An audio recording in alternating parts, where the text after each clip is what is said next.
Hi, hello. Welcome back to AGS Creations on Movie Bramayugam. ഞാനിന്നിവിടെ സംസാരിക്കാൻ പോകുന്നത് ഭ്രമയുഗം എന്ന സിനിമയെക്കുറിച്ചാണ്. Let's watch.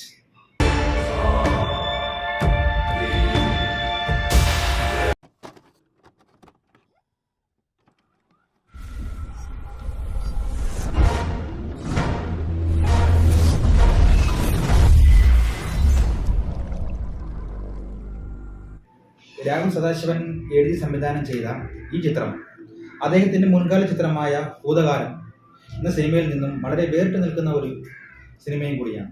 ഈ സിനിമയുടെ ആർട്ട് വർക്ക് ചെയ്തിരിക്കുന്നത് ജ്യോതിഷ് ശങ്കറാണ്. അതേപോലെ ഇതിൻ്റെ ഡയലോഗ്സ് എന്ന് വെച്ചാൽ പവർഫുള്ളായിട്ട് ഡയലോഗ്സാണ്. അത് ചെയ്തിരിക്കുന്നത് ടി വി രാമകൃഷ്ണനാണ്.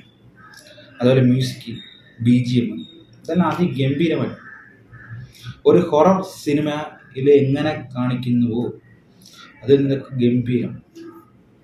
മമ്മൂക്കയുടെ പെർഫോമൻസ് എന്ന് പറഞ്ഞു കഴിഞ്ഞാൽ പുള്ളി അത് ആ കഥാപാത്രമായി മാറിയിരിക്കുകയാണ്.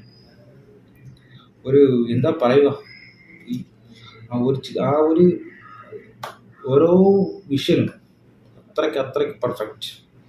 അതുപോലെ തന്നെ സിനിമാറ്റോഗ്രാഫി ആയിക്കോട്ടെ, അതുപോലെ മ്യൂസിക് ആയിക്കോട്ടെ, എല്ലാം കൊണ്ടൊരു ഭ്രമയുഗമാണ് പടം. മനുഷ്യനെ ഭ്രമിക്കുന്നു, ഭ്രമം വാക്കിൽ തന്നെ നമുക്കുണ്ട്. അതേപോലെ തന്നെ പടത്തിനെ കുറിച്ച് നെഗറ്റീവായിട്ടൊന്നും പറയാനില്ല. പടം അതിഗംഭീരമാണ്. ഇപ്പോൾ നമുക്ക് 2.5 മണിക്കൂർ പടം നമ്മൾ കണ്ടിരുന്നു കഴിഞ്ഞാൽ നമുക്കൊരു ലാഗോ വേറെ ഒരു ഇതുമൊക്കെ കാണിക്കത്തില്ല. ഒരു വിഷ്വൽ എഫക്റ്റും ഒരു BGM എഫക്റ്റ് എല്ലാം കൊണ്ടും ഒരു നല്ലൊരു മൂവിയാണ്. അഗ്നിശ്വരൻ ഇവരുടെയൊക്കെ ഓരോ ക്യാരക്ടർ എന്ന് പറഞ്ഞു കഴിഞ്ഞാൽ അത്രയ്ക്ക് പെർഫെക്ഷനാണ്.